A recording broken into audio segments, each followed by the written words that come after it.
The story of Tansen. A singer called Mukundan Mishra and his wife lived in Behat near Gwalior. Tansen was their only child. It is said that he was a naughty child. Often he ran away to play in the forest and soon learned to imitate perfectly the calls of bird and animal. A famous singer named Swami Haridas was once traveling through the forest with his disciples. Tired, the group settled down to rest in a shady grove. Tansen saw them. Strangers in the forest, he said to himself. It will be fun to frighten them. He hid behind a tree and roared like a tiger. The little group of travelers scattered in fear, but Swami Haridas called them together. Don't be afraid, he said. Tigers are not always dangerous. Let us look for this one. Suddenly, one of his men saw a small boy hiding behind a tree. There are no tigers here, master, he said. Only this naughty boy. Swami Haridas did not punish him. He went to Tansen's father and said, Your son is very naughty. He is also very talented. I think I can make him a good singer. Tansen was 10 years old when he went away with Swami Haridas. He lived with him for 11 years, learning music and became a great singer. At about this time, his parents died. Mukundan Mishra's dying wish was that Tansen should visit Muhammad Ghaus of Gwalior. Muhammad Ghaus was a holy man. Muhammad Mishra had long been devoted to him and often visited him.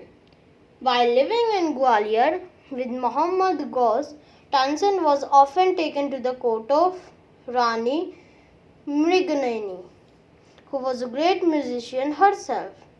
There he met and married one of the ladies of the court. Her name was Hussaini. Hussaini also became Swami Haridas' disciple. Tansen and Hussaini had 5 children who were all very musical. Tansen had by this time become very famous. Sometimes he sang before Emperor Akbar, who was so impressed by him that he insisted Tansen should join his court.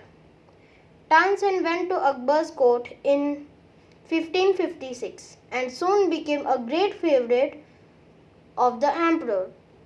Akbar would call upon Tansen to sing at any time during the day or night. Quite often he would just walk into Tansen's house to hear him practice. He also gave him many presents. Some of the courtiers became jealous of Tansen. We shall never be able to rest till Tansen is ruined, they declared. One of the courtiers, Shaukat Mian, had a bright idea. Let us make him sing Raga Deepak, he said. How will that help us? Asked another man. If Raga Deepak is properly sung, it makes the air so hot that the singer is burned to ashes. Tansen is a very good singer. If he sings Raga Deepak, he will die and we will be rid of him. Shaukat Mian went to Akbar and said, We don't think Tansen is a great singer. Let us test him. Tell him to sing Raga Deepak. Only the greatest singers can sing it properly. Of course, he can sing it. Tansen can sing anything, Akbar said. Tansen was afraid, but could not disobey the king. Very well, my lord, he said, but give me time to prepare myself. Tansen went home. He had never been more downcast and unhappy. I can sing the raga, he told his wife, but the heat it gives off will not only set the lamps alight, it will also burn me to ashes.